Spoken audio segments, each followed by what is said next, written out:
आपने बोला कि आपके जो सबसे नज़दीक वाला चैप्टर है इसमें वो हनुमान जी वाला है। जब मैंने 24 अध्याय देखे, विषय सूची देखी, तो इसमें अध्याय नंबर 5 E+R = O, ये इसने मेरा ध्यान आकर्षित किया और इसको मैंने सबसे पहले पढ़ा चैप्टर को।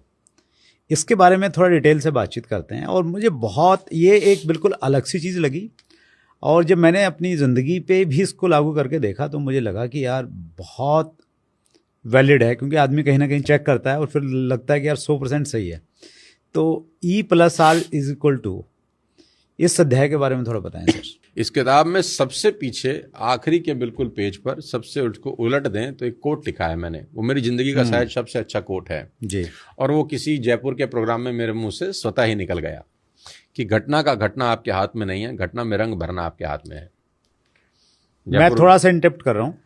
इस कोट को जब मैंने ये पढ़ा तो इसको आपके नाम के साथ मैंने 10 बार तो जरूर कोट कर दिया। अरे अरे अरे अरे, अद्भुत है ये अपने आप में। जयपुर के एक इवेंट में मेरे मुंह से निकल गया। स्टेज पे कभी कभी निकल जाता है, आपके मुंह से बहुत कुछ निकलता है, लेकिन कुछ ऐसी चीजें होती हैं जो कल्ट हो जाती हैं कि फिर यार फिर दोबारा नहीं बोली जा सकती। कि घटना का घटना आपके हाथ में नहीं है, घटना में रंग भरना आपके हाथ में है। तो ई तो है घटना, जिसको बोलते हैं इवेंट, राइट।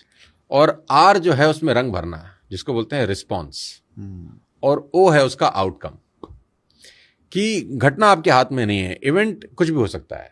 आपके घर में प्रॉब्लम हो गई, आपकी टीम खराब हो गई, कोई भी नकारात्मक बात आपके साथ हो गई, अब उस पर आपका रिस्पॉन्स डिसाइड करता है कि आउटकम कैसा आएगा। कभी कभी क्या होता है, छोटी सी घटना में हमारा रिएक्शन इतना खराब होता है कि घटना तो तिल मात्र की होती है और रिएक्शन इतना हमारा खराब होता है कि आउटकम और बर्बाद हो जाता है। झगड़े हो रहे हैं रोड पे, हाँ, मतलब छोटी सी बात थी, 2 गाड़ी का बम्पर लग गया, आप दोनों उतर गए, गाली गलौज होगी, इतने में मर्डर हो गया। मतलब बम्पर को ठीक कराने की कीमत 500 रुपए थी, आदमी चला गया। घटना इतनी सी थी, लेकिन रिएक्ट किया रिस्पॉन्स करने की बजाय, आउटकम खराब हो गया। इसके 2-3 उदाहरण मैं आपको देता हूं। प्लीज। अब जब शूर्पणखा रावण के पास भागती हुई आई ना कि मेरी नाक काट दी, अब ये घटना है एक जी, ठीक, कि कोई गया, उसकी नाक कट गई, अपने भाई को कंप्लेंट कर रही है कि मेरी नाक कट गई, ये घटना है। अब इसका रिस्पॉन्स क्या है? अब रावण ने इसका रिस्पॉन्स ऐसे दिया कि बहना छोड़ूंगा नहीं, जिसने तेरी नाक काटी है उसको तो मैं दिखाता हूं अब। ये है रिस्पॉन्स। आउटकम में क्या हुआ? पूरा कुल समाप्त हो गया।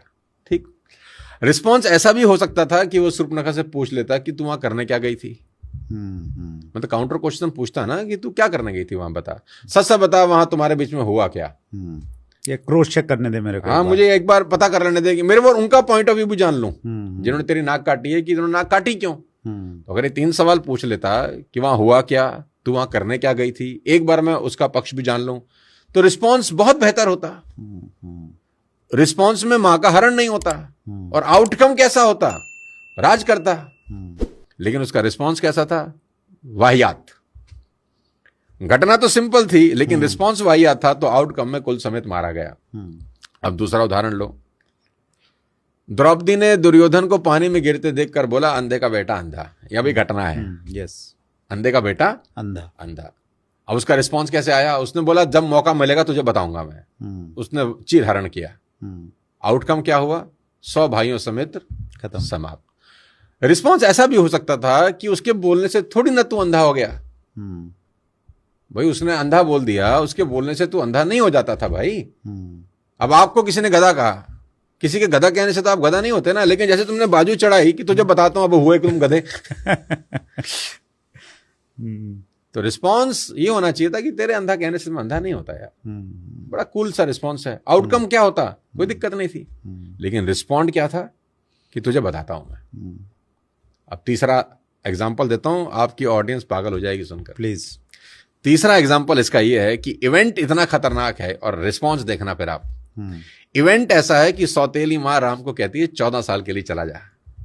सौतेली माँ, बायोलॉजिकल माँ भी नहीं जी, 14 साल के लिए चला। कितना खतरनाक इवेंट है। निरपराध आदमी जिसकी कोई गलती नहीं है, उसको बोला जा रहा है तो 14 साल के लिए चला जा।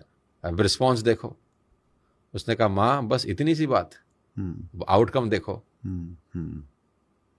कि वो एक राजा मर्यादा पुरुषोत्तम भगवान राम में कन्वर्ट होके लौटे 14 साल के बाद। ये है आउटकम। और आउटकम इवेंट की वजह से डिटरमाइन नहीं होता, आउटकम रिस्पॉन्स की वजह से डिटरमाइन होता है। अब 3 आपको मैंने अलग अलग एग्जाम्पल दिए, पहले 2 में रिस्पॉन्स इतना वाहियात था, कुल समाप्त हो गया, और तीसरे में रिस्पॉन्स इतना शालीन था कि आज युगों बाद भी भगवान राम की चर्चा होती है सिर्फ उस एक रिस्पॉन्स के कारण। अगर वो अटक जाते उस दिन कि मैं नहीं जाता, मैं कैसे चला जाऊं, गृह युद्ध हो जाता। लेकिन रिस्पॉन्स इतना शानदार था कि अरे भरत बना मैं बना एक ही बात है। देखो कमाल हो गया है। सारा खेल उस आर का है वत्स साहब, जो ई के बाद आता है।